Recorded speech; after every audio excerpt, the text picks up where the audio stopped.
An American Christmas Carol, a TV movie from 1979, reviewed by Greywizard on theunknownmovies.com. Director Eric Till, cast Henry Winkler, Dorian Harewood, Susan Hogan. I know it's a bit early, but around this time of year I like to start getting into the holiday spirit. For the past few years on this website, I have been putting reviews with a holiday twist around this time of year. There was Blizzard, then Ziggy's Gift, and Whoops Apocalypse. Okay, maybe Whoops Apocalypse itself wasn't Christmas-themed, but it was gifted to me during last year's B Masters Secret Santa Roundtable. For this year, I have decided to take a look at the made-for-TV movie, An American Christmas Carol. If you haven't seen it, it's likely that you have still correctly guessed what the movie is about, and that is an American twist on the story that originated from the classic Charles Dickens novella, A Christmas Carol. Certainly, this version of the story is not by far the only filmed version, which leads to the question, just why has A Christmas Carol inspired so many filmmakers to make their own versions of the story? From what I have gathered over the years, the reasons range from someone converted from despair to joy and life, and Christmas presented as a time for renewal and celebration.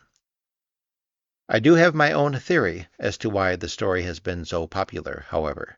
My theory is that although most of us eagerly await the Christmas holiday, there is still a part of us that hates the holiday. We hate things like having to shop for presents for our loved ones, sending out cards, and all sorts of other distractions from our already busy lives. When we see Scrooge exclaim, "Bah humbug," towards the holiday, part of us sympathizes with him and understands. I bet the pre-converted Ebenezer Scrooge would have really loved to have read the first 3/4 of the Dr. Seuss book, How the Grinch Stole Christmas, or watched the Silent Night, Deadly Night movie series. Whatever the reasons may be as to why A Christmas Carol has been so appealing to people over the years, it has spawned many different cinematic retellings, including this particular one. If you have read the cast list for An American Christmas Carol, you may be scratching your head as to why the likes of Henry Winkler would be in this project. That requires a little explanation. As you probably know, in the years leading up to when this movie was made, Winkler was hot from starring in the television show Happy Days. It may come as a surprise that while Winkler has admitted that for a couple of years he took advantage of his celebrity status when it came to the ladies, he otherwise remained level-headed and serious about his career. For example, when the network wanted to rename the show Fonzie's Happy Days, Winkler said no. He felt that the other people in the cast were just as important to the show's success, and that retitling it would be unfair to them.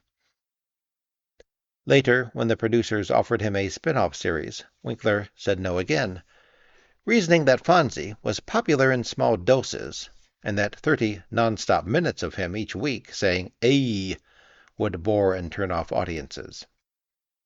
Subsequently, when he got offers for projects that would be filmed during breaks between Happy Days seasons, he carefully chose projects that would show audiences a different side to him.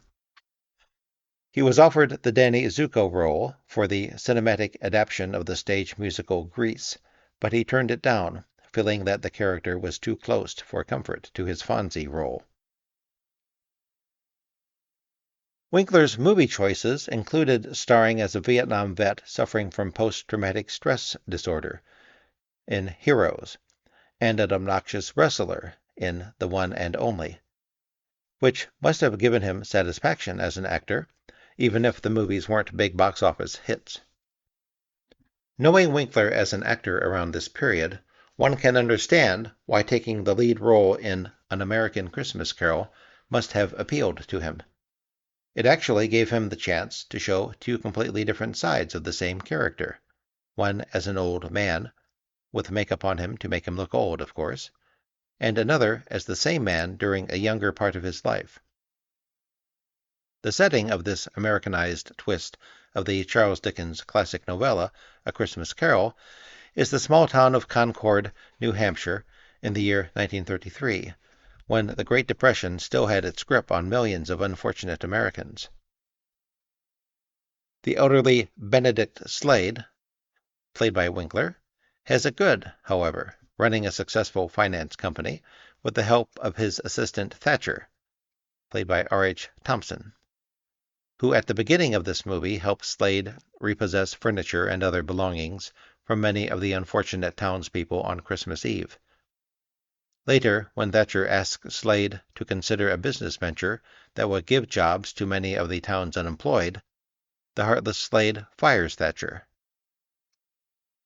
That night, when Slade is all alone in his home, he is visited by the spirit of his former partner, played by Ken Pogue, who is temporarily out of hell in order to tell Slade that he will be visited by 3 spirits during the night. Now, since I am pretty confident that you have read the original Charles Dickens novella, or at least seen one of the countless cinematic adaptations of the novella that have been made over the years, I won't bore you with any more of a plot description. The characters and events in this particular adaptation are generally very similar to what Dickens originally wrote, despite the time being updated by several decades and the locations changed. Anyway, I am sure that your first question has to do with Winkler's performance in the movie. Is he up to the challenge of playing a serious character, both as an old man as well as in his younger years? Well, I admit that when the movie began, Winkler's performance as the elderly Slade was a little rough. For an old man, he seemed to be moving around a little too energetically, and the tone of his voice didn't seem as gruff and aged as I was expecting.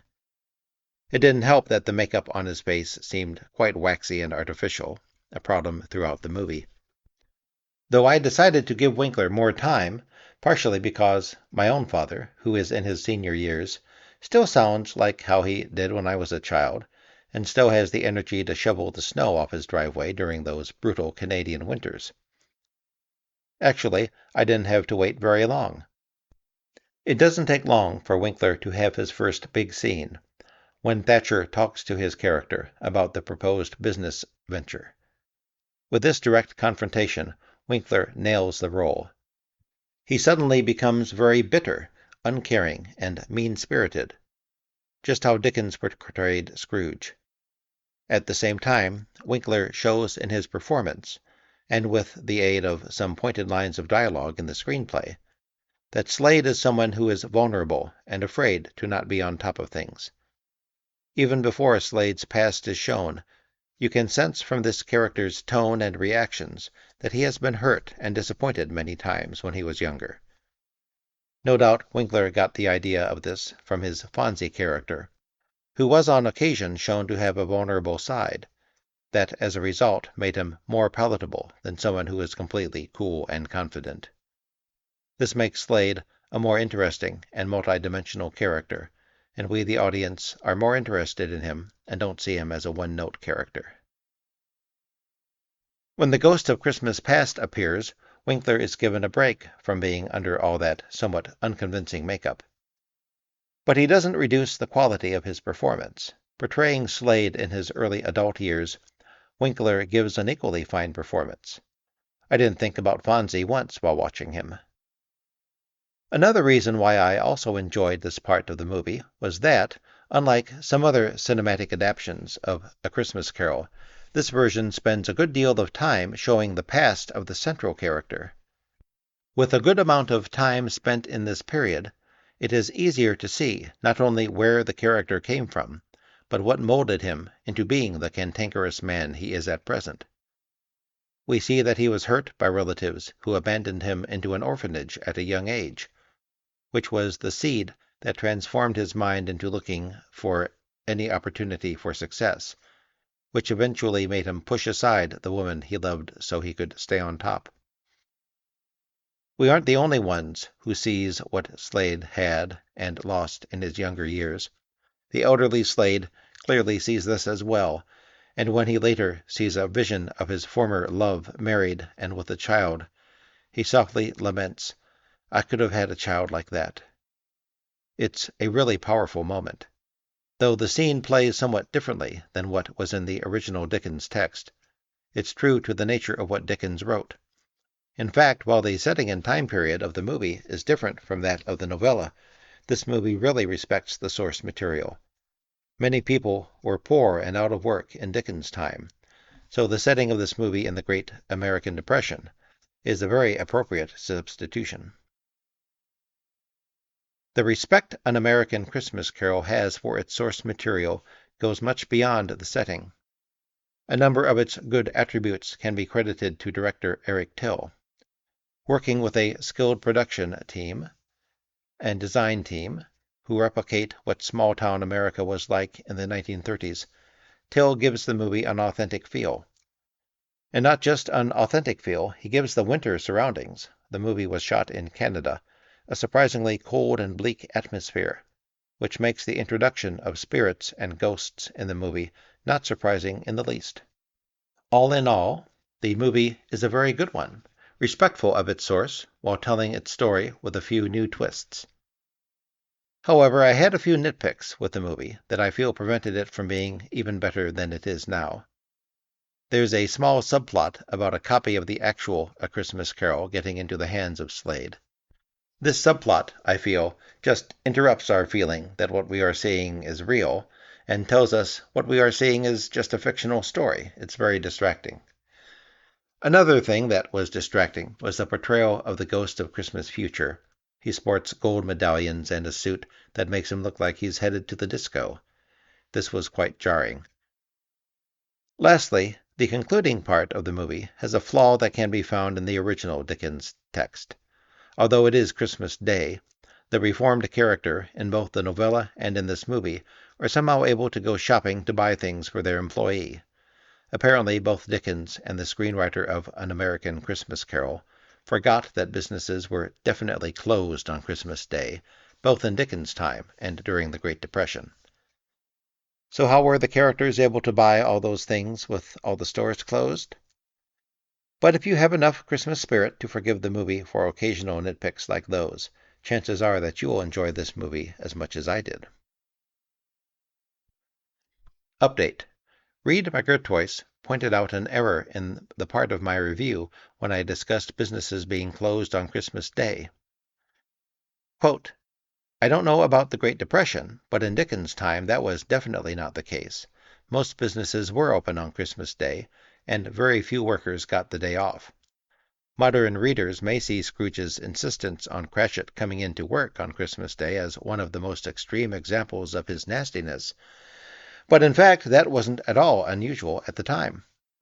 In the Victorian era, when Dickens lived, the English were just beginning to take an interest again in Christmas, which at the time had been a long ignored and mostly forgotten holiday. The royal family got their first Christmas tree only a couple of years before the publication of A Christmas Carol, for instance, and Christmas trees didn't become common among the hoi polloi until years after. Christmas then just wasn't the big deal it is now. As a matter of fact, A Christmas Carol was largely responsible for Christmas becoming the major holiday it eventually did. While the holiday's revival had already begun before Dickens' story was published, though not long before, the popularity of A Christmas Carol gave it steam and really encouraged its observance. End quote. Thank you for listening, and Merry Christmas.